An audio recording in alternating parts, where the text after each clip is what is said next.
అని కృష్ణమురళిపై టీడీపీ నేతలు పోలీసులకు ఫిర్యాదు చేశారు.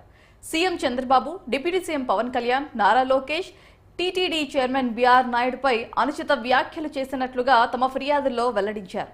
పోసానిపై చట్టపరమైన చర్యలు తీసుకోవాలని డిమాండ్ చేశారు.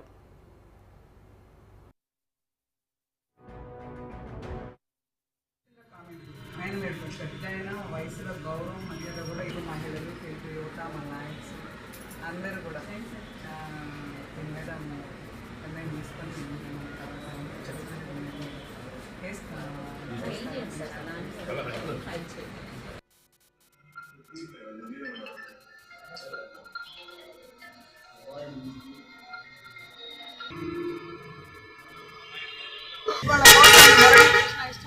మాట్లాడుతూ ఉన్నాడు. ఈరోజు మేము తెలుగు మహిళలము, తెలుగు యువత పార్టీ అందరం కూడా ఇక్కడ సత్తెనపల్లి టౌన్ స్టేషన్లో సిఐ గారికి రిప్రజెంటేషన్ ఇవ్వడం జరిగింది.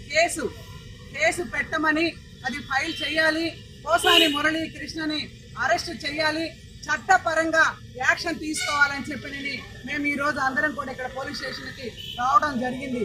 భవిష్యత్తులో మళ్ళీ ఎవరినైనా కుక్క బొక్క అది ఇది అని చెప్పి నీ ఇష్టం, నీకన్నా పెద్ద పిచ్చి కుక్క ఎవరు లేరు ఈ రాష్ట్రంలో. నువ్వు కాళ్ళు ఎగరేసుకుంటూ ఏం మాట్లాడతావో తెలీదు, మైండ్ పోయి మతి భ్రమించి ఏం మాట్లాడుతున్నావో, నువ్వు అన్నం తింటున్నావో లేదో తెలియదు, కానీ అశుద్ధం తిని మాట్లాడుతున్నావు. అశుద్ధం తిని మాట్లాడే మాటలే అలా ఉంటాయి. నిన్ను ఆడవాళ్లే నిజంగా చెప్పులతో కొట్టే పరిస్థితి తీసుకొచ్చుకోవద్దు పోసాని మురళి. నీ ఇష్టం వచ్చినట్టు నువ్వు గతంలో సోషల్ మీడియా వాళ్ళందరినీ పెంచి పోషించినటువంటి ఘనుడు జగన్మోహన్ రెడ్డి. మిమ్మల్ని అందరినీ, నిన్ను, ఆర్జీవీని, అలాగే ఇవాళ సోషల్ మీడియాలో పోస్టులు పెడతా ఉన్నారు. ప్రభుత్వం మారినా కూడా ఇంకా పోస్టులు ఆడవాళ్ళని వెంటాడి పోస్టులు పెడతా ఉన్నారు.